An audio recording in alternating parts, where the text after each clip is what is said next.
Good evening. I'm Paul Pressler, and I'm the head of school at Summit Schools in Cedar Rapids. We are a small independent school that serves students in kindergarten through 8th grade. Summit seeks to build community in ways that are thoughtful, inclusive, and relevant. To that end, I'd like to welcome you to the third in our series of virtual panel discussions, which we launched in the fall of 2020. Tonight's Summit Series program is titled Social Emotional Learning, Why Is It? What is it and why it matters? In recent years, educators and education policymakers alike have increased their interest in and emphasis on social and emotional learning. Iowa is among the states that has asked schools to develop curriculums that incorporate SEL. But what do we mean when we say SEL?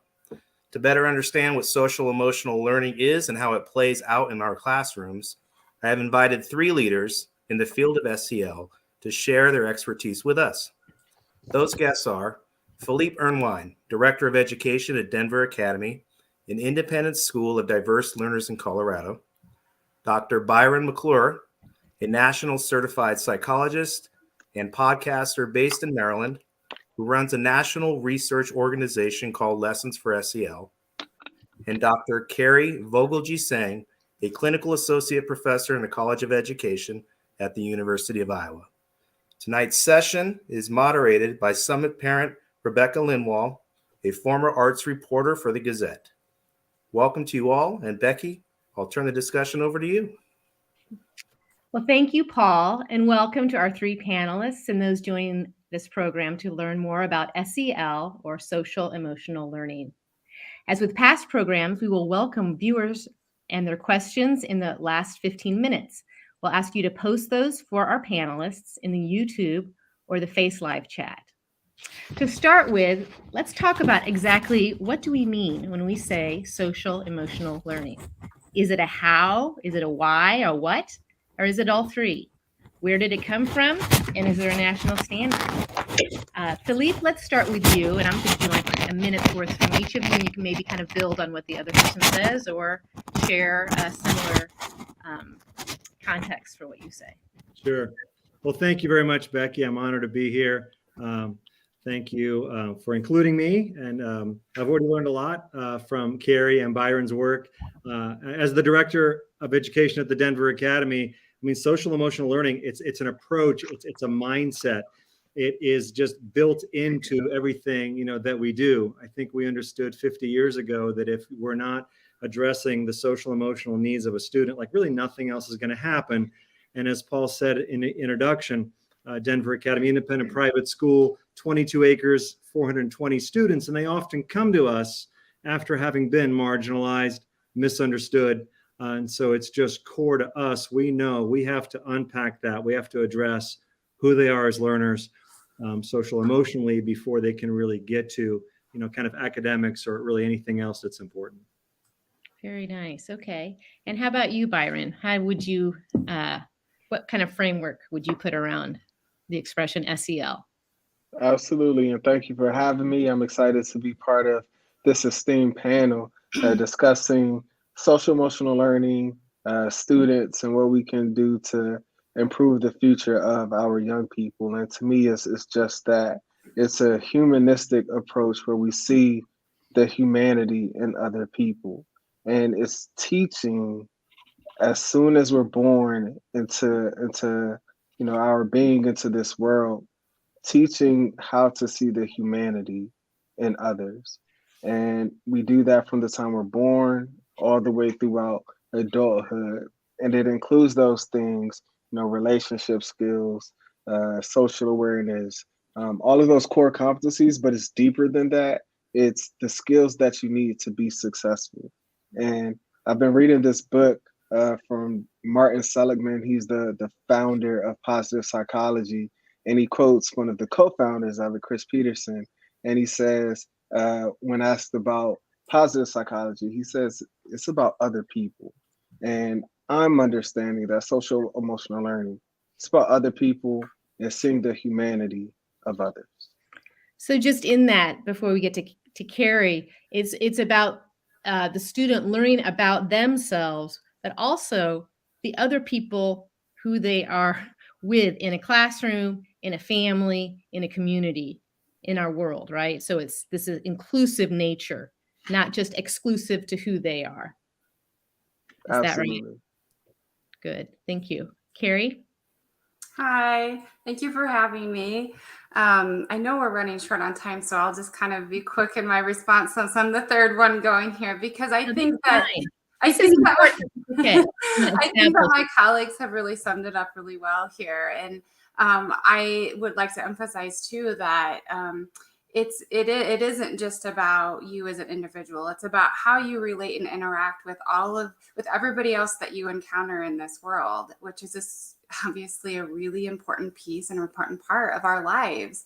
I've always said to parents, I taught first grade for about 10 years before I joined academe and became a researcher and work now in higher ed. But I always said to parents, the spelling test isn't that important, actually. We need to help your child figure out how to navigate this world in a really healthy way. And part of that is figuring out where they fit in, how they fit in, how they interact with their peers, how they interact with the adults in their lives, how they identify their emotions, how to navigate those emotions in a really healthy way. That's social emotional learning. And it's really hard to understand math or to learn science or to do well on any kind of an academic assessment if you're sitting in a classroom feeling isolated, alone, if you're scared. So we know, and we've known since the beginning of time, we've known since the beginning of formalized education. Plato wrote about the importance of holistic education in the Republic, and John Dewey promoted schooling that focused on development of the whole child. We know about Maslow's hierarchy of needs. We've known this for a very, very long time. So this isn't necessarily new work. I think that we've had some things happen and we've had some research come out in the past 10, 15 years, particularly over the last couple of years for obvious reasons, that we're now starting to talk about it more publicly and emphasize it in different ways in our communities. So it's become more of a mainstream topic to discuss outside of the confines of academe or within a classroom where a child might be exposed to it, but the parent might not be as aware of what it is that they're doing. Yeah, and I think that parents are aware. They maybe don't have the language. Once we explain the language and we explain what we're talking about, there's lots of jargon that goes along with any profession. I could walk into a steel mill and not know anything they're talking about because I don't have that academic language, right? But when we start to actually explain, well, really, you do know about this and you probably highly value it. This is what we're talking about. And then they start to connect the dots. Great. And I want to get back to toward the end of my questions, at least. I want to make sure I get to kind of the parent component of all this, because we're going to talk about the kids and about the teachers. And I want to make sure we bring in the parents. So now I'm interested in learning kind of a little more about how SEL plays out in a school setting. And we want to come back to Philippe. You've now, as you mentioned, been at Denver Academy for 25 years, possibly before some of the language that we use today even existed. You can tell us more on that. I want to hear kind of more about the school, your role, and the importance of and the nature of the emotional learning and the social learning for those students. Tell us more about your kids. I think at the core of that is advocacy. The purpose of education often is kind of two big categories, right? On one side, you have kind of the factory mechanistic model of creating little citizens that'll obey rules. And on the other side, it's the language that Byron was talking about. You have kind of the purpose of education, that we want young people to be their wonderful selves, empathetic, able to relate to others, find their purpose. And Denver Academy is very much, in that latter category. So with the tools that have been out there for a long time, going back to the WISC 3 or 4, that's actually a requirement for the Denver Academy. When you apply, we want to know, what is your aptitude makeup? What are you really good at? Where are your strengths and where are your weaknesses? Because that leads to self-advocacy. I had a student a couple years ago, Anthony, explained it best. He said, a lot of other schools were trying to tell me how to self-advocate, but I came to Denver Academy. You made me feel successful. You made me feel safe, sense of security, belonging, power, fun, freedom. Now I'm talking like William Glasser, and kind of those basic core needs that everybody needs. And then you taught me some strategies on how to be the best learner that I can be, know about myself, control my emotions, use strategies. And then at part 3, it's not quite self-actualization, but it's self-advocacy. Like, now I know how to self-advocate. So I think that's core at the Denver Academy, is getting the students to understand who they are as learners, their strengths and weaknesses, and how to, again, like, use those tools that they need. And truly our mission statement is student-centered, and like every school should be student-centered, right? But we truly are student-centered, having that data on the students, and then involving the parents, which I know we'll get to, is just a critical model, what we call the partnership model. But I think that's core at DA, student-centered and truly differentiated instruction. Great. Okay, thanks. And we're going to go around, and then we're going to come back to take us into your class and give us an example of some of the exercises that a student might have. So now I want to turn to Byron here. So you spent years working with at-risk high school students as a psychologist in an urban school in Washington, D.C. And was it following your getting your PhD in SEL research? Is that correct? You along those lines, you opened up yes. a whole field of study in SEL, which I'd love for you to touch on a little bit, that kind of led you on this path. And then after working with students, you founded your own this organization, which I've been looking at online. The website is really marvelous, called Lessons for SEL. So I'm curious to hear how your experience as a psychologist with these students then informed your understanding of SEL, to the extent that you then wanted to create an organization that had longer reach, wider reach, maybe, in terms of people wanting to learn and move the ball forward for other kids in other markets. Right. And thank you for that background. I don't consider myself to be a researcher.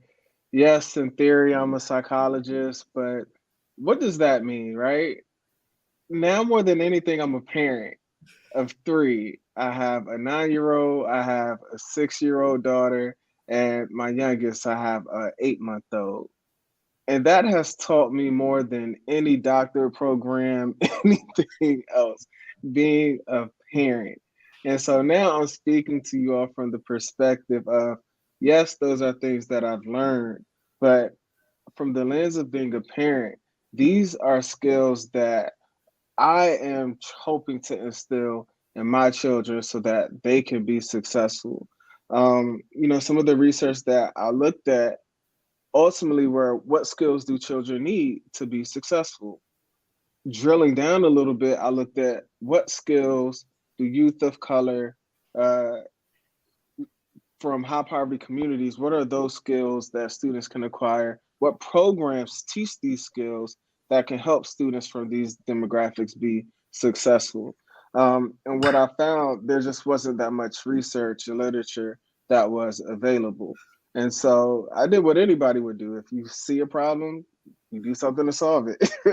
At least that's been my philosophy, across everything that I've done. You see a problem, you come up with a solution for it. And so I saw a gap in that space, and I created a resource using this student-centered approach, as Felipe kind of alluded to not too long ago. I asked students, what is it that you need to be successful? And so in my practice as a practitioner, I would always just ask students, what do you need to be successful? What's missing?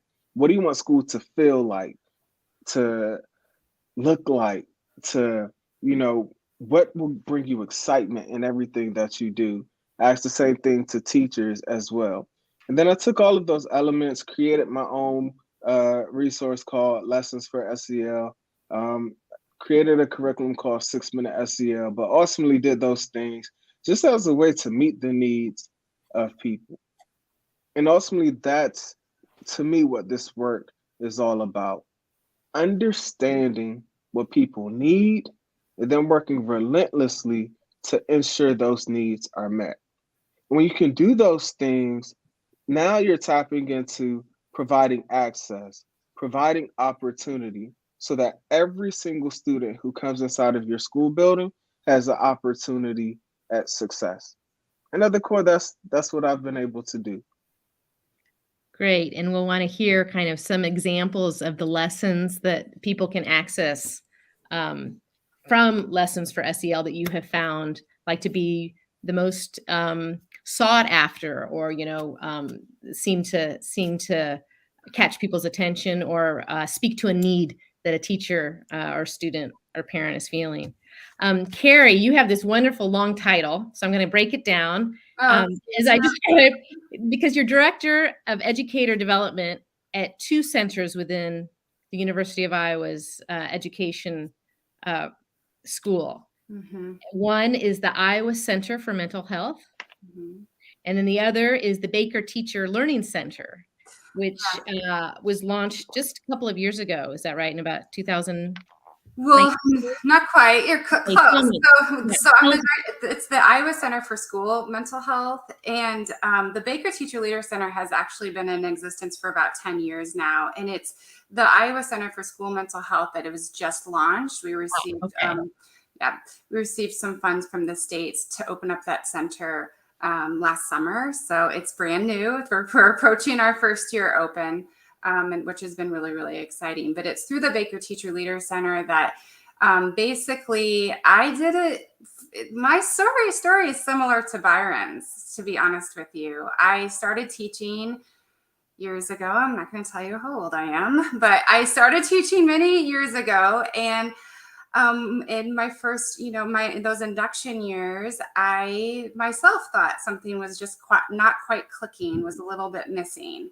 And then as I started to mentor practicum students and student teachers, I started to realize we're not bringing these teachers in with the skill set that they really need in order to be effective and to hit the ground running right away and build relationships with students and with parents in a really healthy way, and to model some of these skills that we will talk about here in just a minute.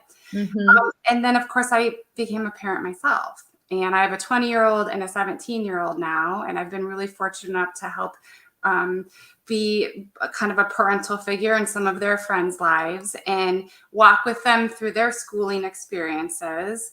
And it just, as I was working through my doctoral program, it became a passion of mine. And that's when we developed the SEL track in the Baker Teacher Leader Center. And that track is for students to, along with their normal coursework that has been accredited through the Department of Education, they can opt into an SEL track where they start to learn. They go through a series of workshops where they don't just learn about like some of these core competencies that we talk about, but they're also able to practice them and role play them. And then they're matched with a student family advocate or a school counselor in a school district to do volunteer work to, again, help practice some of the different skill sets that we're going to be talking about here in a minute in a school environment with parents and students. It sounds like a great program. One of my daughters, I have 4 children, and one of them's 20, and one of her best friends just decided to pursue that SEL track. And I was so excited. So she's one of our students. Good. Yeah. Very exciting to hear about. And I want to hear also more about how many kids are how many students are participating in that. And are there joint workshop ventures where current teachers, whether they've been teaching for 10 or 20 years or 4 years, can come and participate and learn about SEL, but also their own need to advocate for themselves and their own social and emotional well-being as well within the classroom? Yes. So we have a whole series. In fact, this year through the Baker Teacher Leader Center and the Iowa Center for School Mental Health, we have a webinar series, and it's a social emotional behavioral health webinar series, and both practicing teachers and in-service teachers in-service teachers and pre-service teachers across the state of Iowa have been invited to join that series for free. They can join the entire series, and teachers can earn licensure renewal credit if they go through the entire all 8 webinars, or you can just pick and choose the content that you want. And so, yeah, that's been really exciting. We have other workshops too. I would say that per semester, we probably have a good 15 to 20 different SEL workshops that both in-service and pre-service teachers can access and take together. That's great. And is this unique to the Iowa? Yeah, it's unique to Iowa. I'm not going to say that there aren't any other colleges of education that do workshops. Of course they do. But in terms of the teacher leader certificate and that particular program that's required, it's an actual requirement of our students before they student teach. As far as we know, that's the only program of its kind in the nation. Wow, it's wonderful that it exists, and my guess is that more will continue. I hope so. Develop in other places. So now I'd like to put ourselves in a classroom, and since you all are or have been or continue to be teachers, I just picked say 4th grade or 7th grade, but we can pick any grade you want. I'm just curious how a student in a given a day, maybe through an exercise, and we've talked about kind of the philosophy and the ethos that should become part of a school classroom, making kids feel comfortable, safe, secure, trusting, to talk about things with their peers or think about for themselves. But I'm wondering, starting back with you, Philippe, how might a student experience an SEL, I don't know if we say lesson or exercise, in a classroom? Yeah, and I'm so grateful because I get to see this every day. You know, my small little school of 420 students come visit in Denver, Colorado. I mean, what it would look like is just there are reflective elements built in. I mean, everything from a journal to feedback for the teachers. The students love that when they can get feedback to the teacher. They think they're grading the teacher. No, they're just, adding to the community. They're adding to feeling safe. And that reflective nature is so important. We've adapted the Myers-Briggs Test, which, personality preferences, but made one for elementary school. So the students they know their type. They know their 4 types. They know if they're an answer, a dancer, or a relator. So when they're making choices, they can say, I really need to see the target here, or I need to work with others to figure this out, or I need to move, and we're talking preferences. I'm not typecasting anyone, but I think it would look like students have a feedback loop and they're constantly working on learning more about themselves and who they are.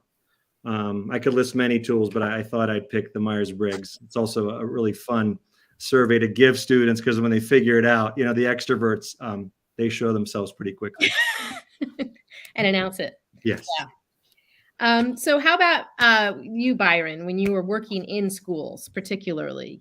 Can you share some of the... And I could just listen to Philippe talk all day. Like, I love their approach and how they're bringing in these personality, these strength-based assessments inside of their schools for their students. And to me, that's the evolution in the future of social emotional learning. It has to be student-centered. It has to meet the needs of young people. And one of the things, I started this at the elementary school, I did it at the middle school, and I did it at the high school. So really, I know you said 4th and 7th, but I've done it across all levels. But bringing in that strength-based assessment inside of the classroom so students can name their strengths. And I'm big on the Clifton Strength Finders. And so you can actually take this assessment. You can name what your strength is. For example, maximizer, achiever, relator, strategic. And the best example I could give of that, we gave a group of our 9th grade students the Strength Finder assessment. First, we had all the staff take it, right? Because we have to be able to understand our strengths and how we bring that into the places where we work, because we have to be in a place, I believe, where we can have a strong sense of well-being, where we can flourish. And then when we can flourish, we can help our young people to do that. When we can do that, we had a student take the Strength Finders assessment, and one of her top strengths was relator and something along the lines of leadership. Before that student taking her Strength Finders assessment, she was known to be, she got into a lot of peer conflict and people viewed her in a certain light. But we were able to give her the language, the vocabulary of the skills that were innate in her. And then when we reframed it instead of having this deficit lens of I'm all these things, I'm a fighter, I don't get along with my peers, like I start things. It's like, no, you're a leader. You have influence. People will follow what you say. People respect, like, and you can use all of these things in a positive way. So now, inside of the classroom setting, instead of using this in a way that you've traditionally have been conditioned to act, right? Now we're going to flip it. And how can we leverage your strengths so that you can make magic happen? And that's the magic that we're talking about, where you can tap into those strengths, where you can meet challenge, you can meet the higher end of your strengths and lose track of time and what you're doing. And when we can create that across an entire school environment, now we're talking about an entire culture shift of schools and a new way of doing school, which they've tapped into at Denver Academy, which I love that. So that's what I see as social emotional learning, and that's what it could be. So taking this, they're taking this test. That might take, how long does it take to take a test like that? And then how long do you spend actually talking, kind of unpacking what that means for them and giving them a chance to, is it become like a project for the, you might take a test in an hour or two, and then they extrapolate from that. They're absorbing things that they're learning about themselves through the year. So what we did, we had our staff take it first, and then we paired our staff with students to help them take the assessment. Okay. And that assessment, it took anywhere from 25, depending on the student's abilities, 45 minutes or so. But then we got the assessments that came out with reports. And so we helped students. And so we had a series of workshops for students. And each staff member who were assigned students worked with these students as well, so that they can tap into their strengths. First, you have to name your strengths, right? And you take the assessment to name your strengths.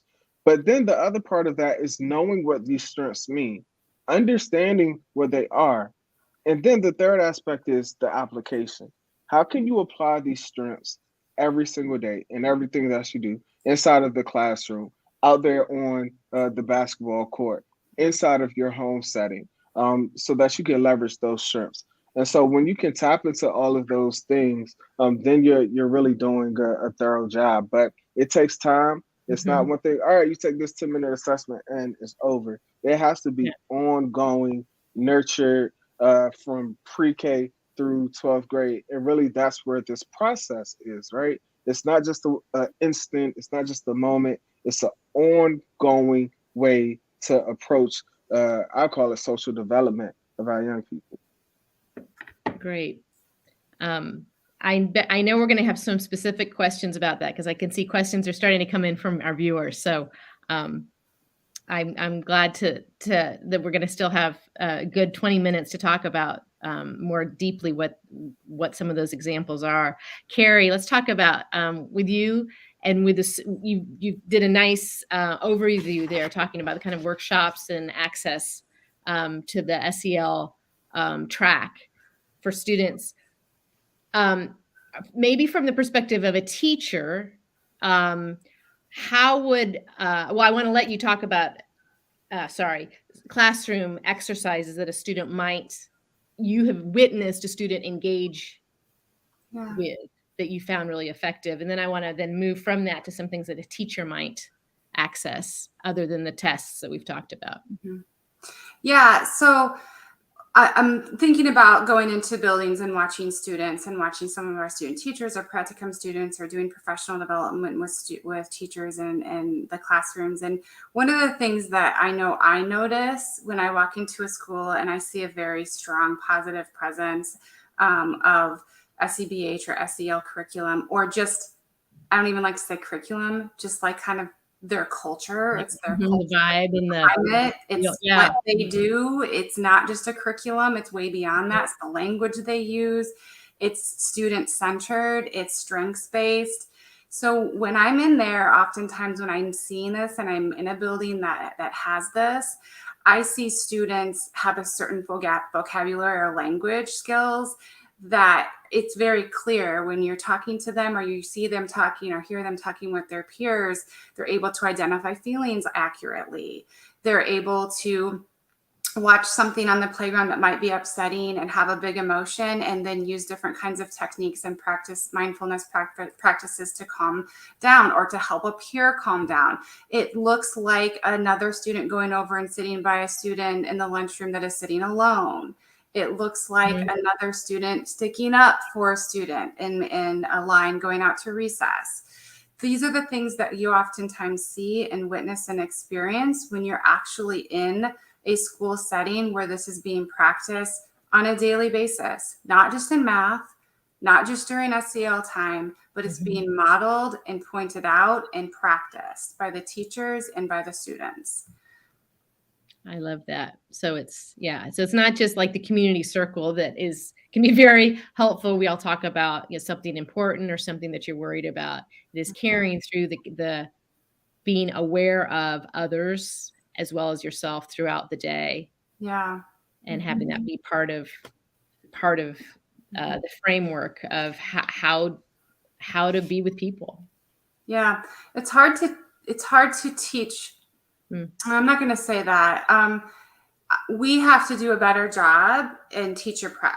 And this is something that I'm super passionate about. Instead of when we're teaching them how to write lesson plans, one of the first things that we start to teach students now is, at the University of Iowa, is we start to think about and talk about student assets first.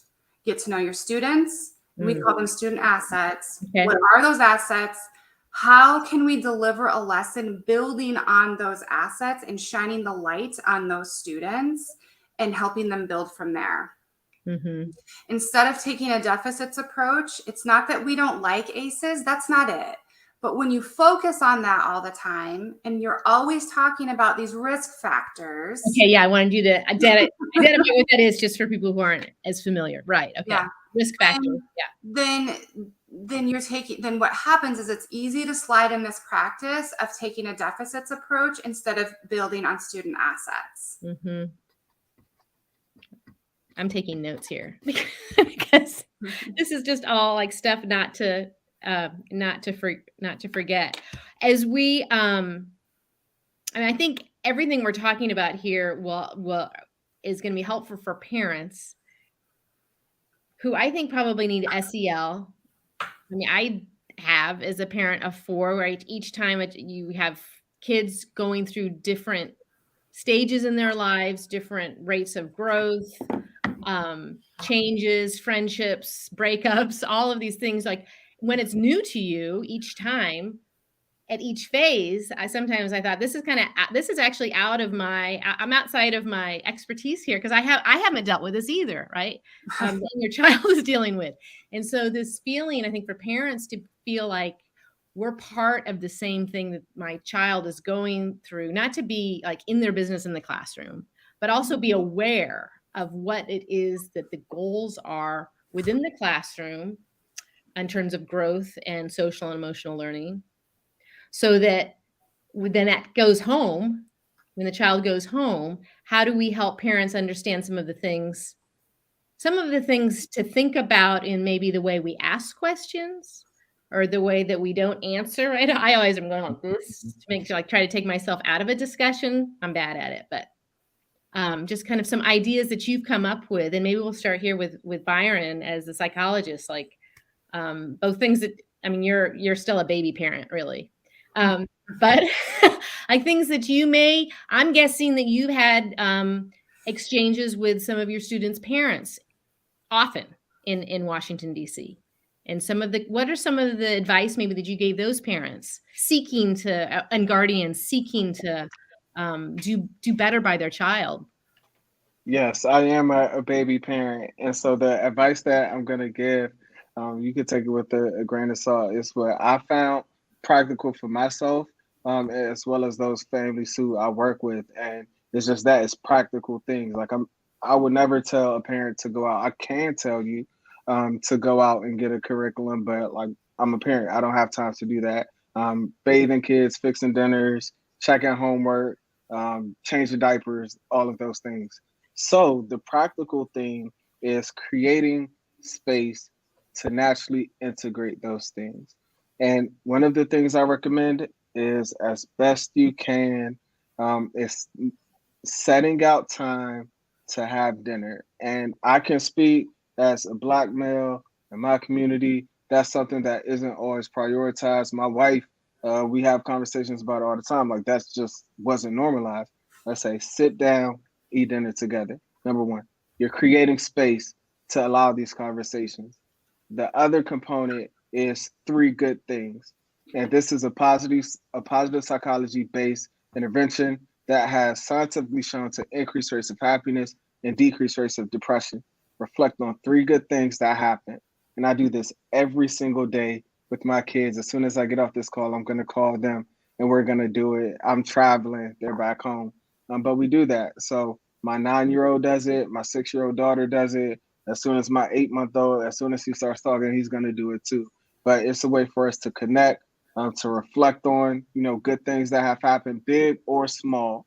And it's also a way to open lines of communication, right? So that we can understand what's happening in school. What are the challenges? What are the things that bring you joy, that make you happy? And then if things go off course, we have that line of communication as a family where we can address issues as they come up. So make the time to have dinner as best you can.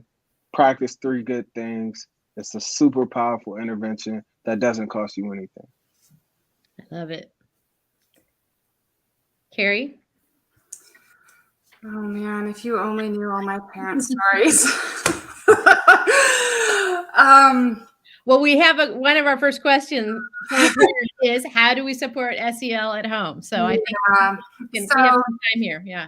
I mean, there's all kinds of different things that you can access, and I'm sure every school counselor can easily give you access to different apps and tools and curriculum, and not everyone's necessarily, but at-home activities and things that you can use. But so if you that might be a good starting point for some families. So maybe start there. But I truly believe that you're probably the biggest influence in your child's life.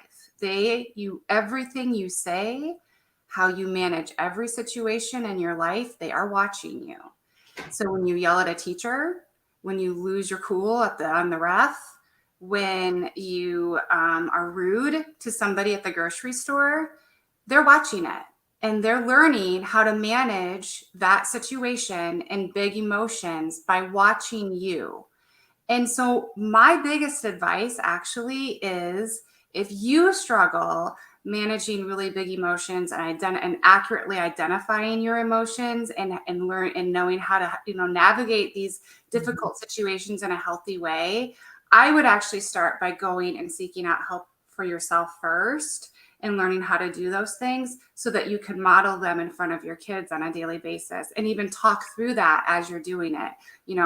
I felt really mad at that grocer today. And I was so upset. That's why we just ended up leaving the store so I could take some time to cool off. These types of things make a huge difference in a person's life. Mm-hmm. And teach, you're practicing as well what you might be preaching to your child. Mm-hmm. Know thyself first, right? Know thyself. You can't really get mad at your child for throwing a temper tantrum at school if they see you do it every single night at home. Yeah, exactly. How about you, Philippe? I mean, I think that the key is to establish a partnership model, with its student, parent, teacher. And that is just critical, and that takes effort, and we have to name it. And it's a little bit of what Kari's talking about. It's unlearning. Like a lot of us, we need to unlearn our relationships with schools. We probably didn't have social emotional learning. I sure did not complete a Myers-Briggs test or a multiple intelligence test or any of that. I very much am a product of the mechanistic factory model. And I realized it doesn't have to be this way. School shouldn't suck, and that's why I moved to Denver to be at the Denver Academy. It has to be different. And I think right now what's exciting is we're part of the national conversation because we're at a tipping point, because the factory's got to be shut down. The factory should have never been opened and funded and supported. And so I appreciate this conversation about we need to do some unlearning, which is like really hard to unlearn. And then we have to relearn. So we have to truly create opportunities for parents to be part of that conversation. We call it the partnership model at the Denver Academy. 4-hour-long conferences a year. Teachers are making positive phone calls home, making those calls home. Hey, I saw, your son do this today, and just what that can create. But it takes a tremendous shift, because if we're not addressing the unlearning that has to happen, which Kari spoke about very eloquently, nothing's going to change. Mm-hmm. We have I've had so many questions here from parents, and that you're already starting to answer some of their questions, and saying how do we support this at home. We have a future educator who's curious if any SEL lesson is appropriate to teach every day to all students. We've talked about kindness. The nature in which we are maybe talk about or re-talk about some of the emotions that are become the core of behaviors, or the questions asked of those emotions that become. Yeah, I'll just quickly answer that.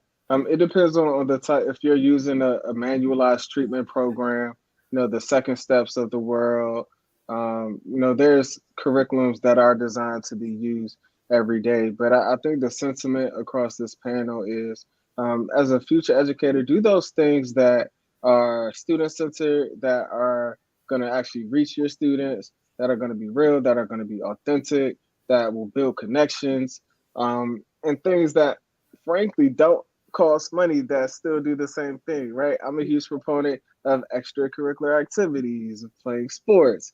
It was mentioned community circles, restorative practices, just checking in, just good practices that should be integrated across the school, greeting your students at the door.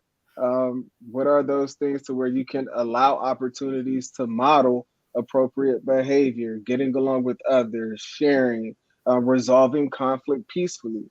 Like, those are all just natural things that happen that reach those core CASEL competencies, but aren't necessarily a manualized treatment program.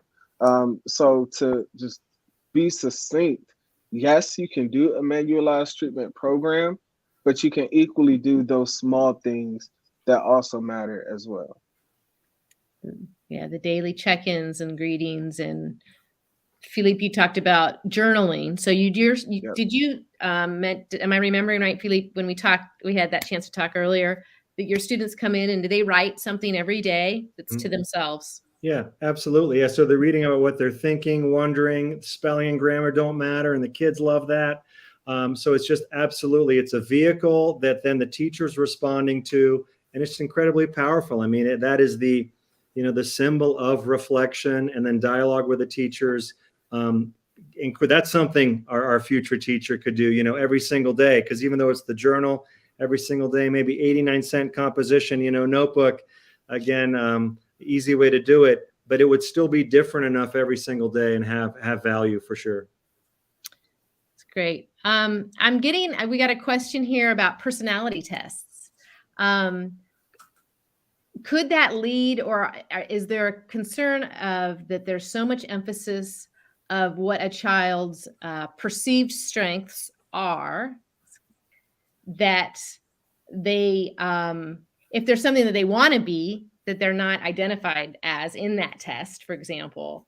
As Lisa Wibenga here has asked, how do you help a student feel fluid in the different ways that they might be identified by that test, and not feel stuck?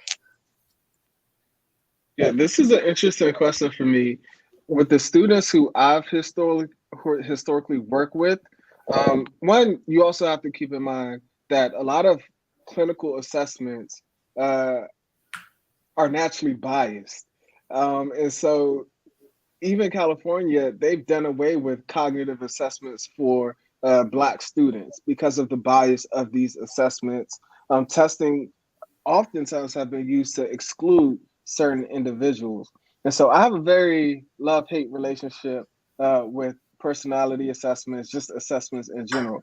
But the assessments that Philippe has mentioned, that I've mentioned, these strength-based assessments, I think when they are used, they can help uncover assets and strengths that students otherwise never would have realized that they've had. And so for me speaking, the students who I've worked with, they have never heard that I have these characteristics.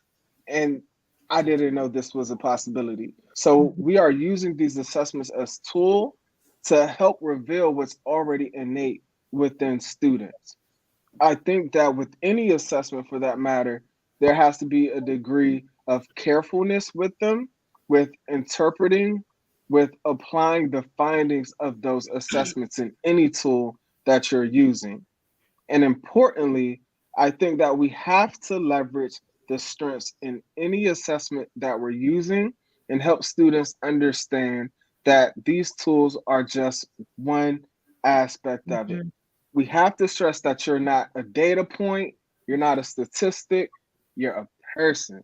That's why the first thing I said, you're a human first. And we have to see the humanity in one another. You're not a data point, you're not a statistic, you're none of that. And you can be whatever it is you want to be. So, and I'm going to help you get there, whatever that might be. So, I don't know. That's just my 2 cents. Yeah. Thank you. And if I could chime in real quick, I think Byron's right on. I'm going to borrow from Carol Ann Tomlinson here. I'm allowed to drop like 1 or 2 educational jargony words. There's my first look up, Carol Ann Tomlinson, differentiated instruction. I have one more that I'll sneak in later. But she talks about the lens, like we need to be looking through the lens of learning profile, readiness level, interest, and affect.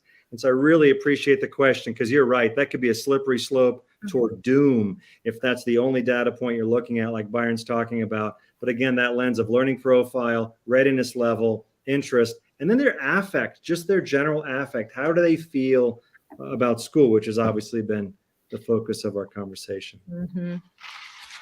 Carrie, do you have anything to add just in terms of students feeling, or have you seen students feel like they're sidelined by a particular suggestion that they're a certain way, like, hey, you're a leader, why aren't you being, that can be a lot of pressure. Yeah.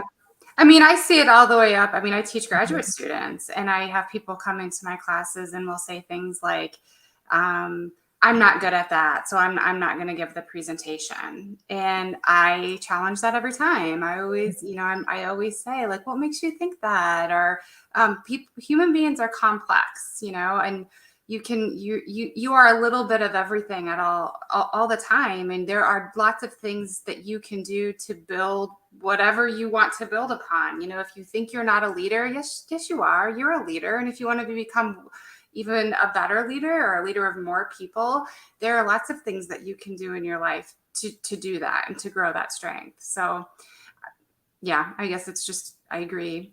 And it can stick with people. If they hear something once from somebody, especially somebody that they might admire or respect, an adult at some point in time, it can stick with them and have a big impact on their life.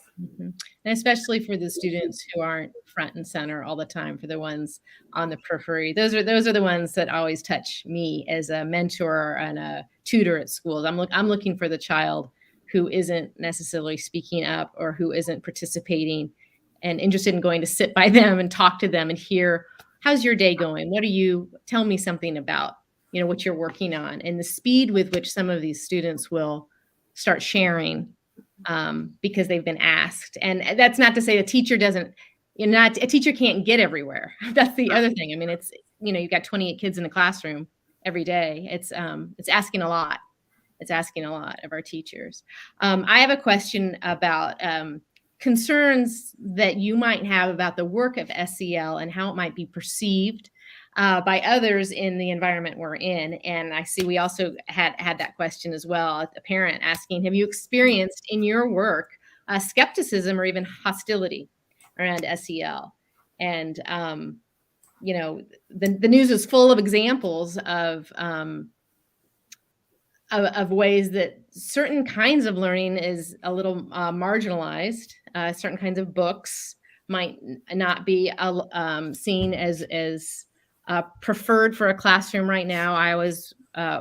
Now in Iowa, teachers are supposed to list the books in their classroom or in a high school library. I'm just wondering what concerns you might have or reservations you've already overcome, because it's as we move forward in this field. And we can let's start with Philippe, just because you've been in it for a quarter of a century. Yeah. It is wild. We're experiencing things now that I've never experienced. But I'm happy to have these conversations, because often it's that the parents coming in and they think, oh, if you're doing just EQ, right, there's going to be no IQ, right? This idea, but it's not that binary. Like, we can do both. Mm-hmm. And so often at the Denver Academy, we'll invite a parent in, whether it's around a topic, whether it's, specific books that are in question, or just kind of spending time around social and emotional learning. And typically a conversation, sitting down a one-on-one, will help convince that parent that, no, this is not at the price of anything else. We're not sacrificing the things that, again, back to unlearning. Why might that parent be worried? Because the content they got, it's the scarcity principle at play, right? Why are parents worried? Because if you're spending time here, they may not get into that school of choice. They may not have the content. They may not get to pre-cal when, like, Algebra 2 would be fine for most schools. I mean, so it's a little bit of just addressing, but it's the unlearning. And sometimes it happens in a one-on-one situation. But I think it's a scarcity principle at work, and just the need to understand it's not either or, it can be both. And it has to be both. Mm-hmm. How about you, Carrie? Have you dealt with pushback on the relevance, or, why are we doing this when we should be learning this? Or maybe it's coming from a political win. Yeah. Maybe it's coming from, we've got a question here from a parent asking, what about a parent who might getting pushback from parents who feel like their child is being asked to participate maybe in something that doesn't make the parent comfortable?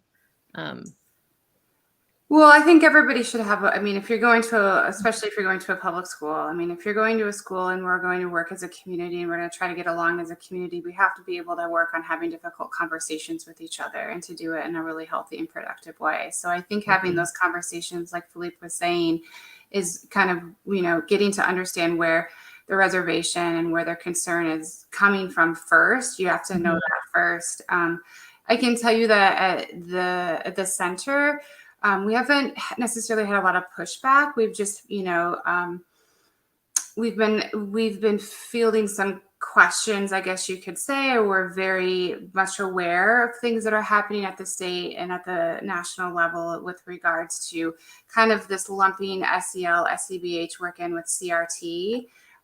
There's, like this political movement to kind of say that they're the same, which they're very different things. Tell us what CRT, you'll have to tell me. Critical race theory. Oh, okay. Oh, so, sorry. Yeah. Mm-hmm. So first of all, they're not the same. Critical race theory as being is like this gateway into teaching. Yeah, it's the dog whistle. It's a dog whistle. I'm just going to say that. So personally, well, you said that. I didn't say it. I'm just going to say that. but I can say that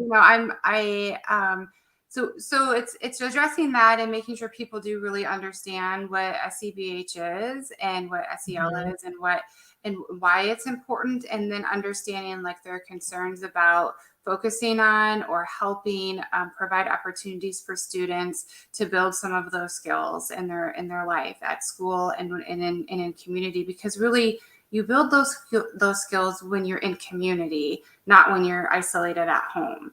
These are skills that we have to practice when we're with our peers, when we're with other adults, when we're in new and different environments, and we're having to share things in environments and negotiate different opinions and feelings. That doesn't necessarily happen that much at home. So these are some of the reasons why we need to practice these things in a school community or in a school environment. So I would say that. Mm-hmm. And you've probably seen parents, maybe some people come around to that, or, as a teacher, maybe, I don't know, before you got into. I think, definitely as a teacher, when we have those conversations, and there's always going to be people who probably maybe feel just, they don't maybe for whatever reasons, they don't trust it. And so they don't feel comfortable having their student practice those things. And that's why I think that, having this choice of schooling your child at home or in maybe a religious community or that's why there are these choices, right? Because if you don't feel comfortable having somebody else teach your child, then that's not your comfort zone. Then you should take that into consideration and maybe think about a different kind of schooling option for them if you don't trust other people in the profession to provide that education. And that's okay. There's nothing wrong with that. But it is the function of a public school environment, and as well as, we find at Summit and of course DA, but learning how to be, it seems like at the core, SEL is learning how to be in a community of people. It is. And learning about yourself and how you are in that community, and then learning about them. Right. It is. And we also know that we're not going to always convince people of that. And it maybe isn't even my job necessarily to do that. My job is to look at I look at facts. I see suicide rates going up. I see reports of severe depression and anxiety increasing. I have a report in front of me, the latest report from the Surgeon General that just came out a couple months ago, and the statistics are there. They are not lying. These numbers are not lying to us. We had an increase of 54% of our adolescent girls ages 13 to 19 visit emergency rooms in 2020 compared to 2019, a 54% increase. And those emergency room visits were related to suicide. They were related to either thoughts of suicide or attempts of suicide. These reports are not...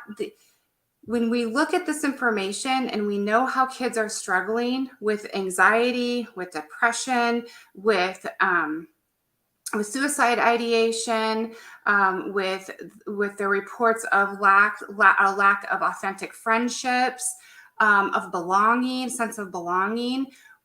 Okay, when we see those numbers, and this is what our students are saying to us as adults, we need to respond. We need to take action. We need to do something to help them. And so it's really not necessarily I'm not going to sit in a room and try to convince a parent of that. I'm going to keep doing my work that I do at the university. I'm going to keep sharing these statistics. I'm going to keep trying to work with my colleagues here and to come up with different ways to support our students.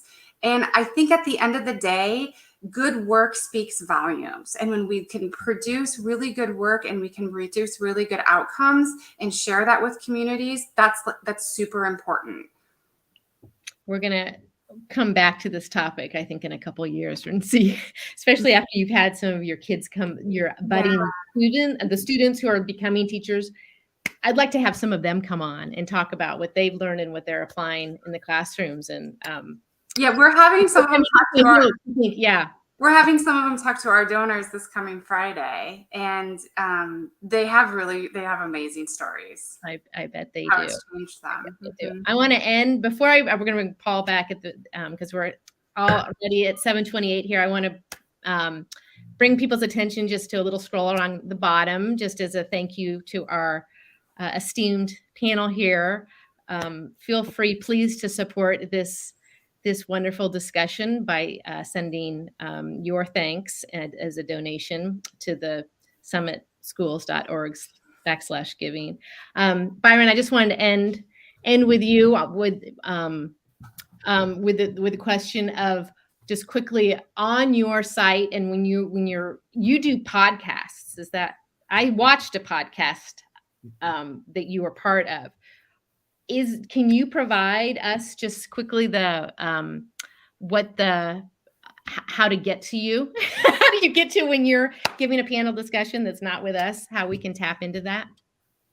Absolutely. So you can find my podcast, the Healing Center Conversations podcast, wherever you listen to podcasts, Spotify, iTunes, wherever you listen to podcasts. It's the Healing Center Conversations podcast.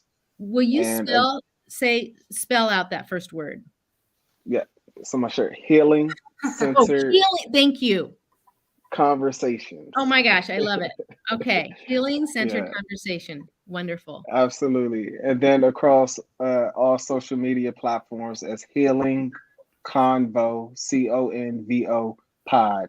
POD. POD. Wonderful. I can't wait to find you there. And I just so appreciate your time. We're at the end of our panel here. We're going to bring Paul back in. Thank you. I was going to say, if Byron's going to show his shirt, I'll show mine. Summit Schools. I just want to say thank you all to our panelists, to our moderator, to our audience, to our parents, to our future educators, everybody that's tuning in. This is just the start of this conversation. It's much deeper than this. If this is something that is of interest to you, I would encourage you, do your research, listen to the podcast, read the books. We're all educators, right? We're all educators, and we all have impact and influence. And that is our responsibility as human beings. So from my heart, I just want to say I'm proud of the work. I know Philippe is proud of the work that Denver Academy does with SEL. I am incredibly proud of the inclusion of SEL within our curriculum. And please check us out at summitschools.org. So thank you all for being here. Thank you.